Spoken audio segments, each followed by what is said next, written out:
one of the Ohio departments not facing cuts, the Department of Rehabilitation and Corrections. That, as new concerns are being raised over how Ohio prisons are fighting coronavirus. 5 on your side, Chief Investigator Ron Regan is with us now. And Ron, the union representing prison guards says not enough is being done. Well, here's what we found. Nearly 7,000 have been tested in Ohio prisons, more than 4,000 of those positive for COVID-19. At Pickaway Correctional Facility, south of Columbus, at least 23 inmates and 1 staff member have died from the COVID-19 virus. More than 1,500 other inmates and 101 staff currently testing positive, topping Ohio's 28 prisons. Last week, the prison system's director defended her plan to fight COVID-19, saying every facility was asked to update its pandemic plan. We did tabletop exercises in February. We did begin to try to procure PPE.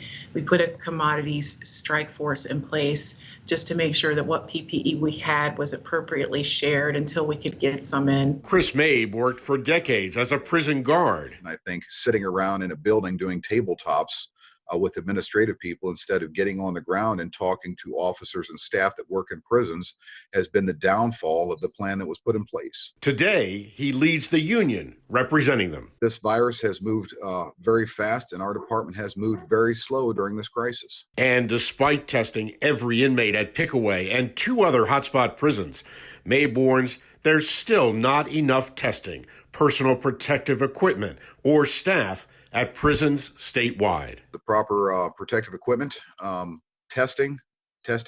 We have to have testing to make good database decisions for people's health and slowing this crisis. And staffing. I mean, our department has been understaffed for a long time.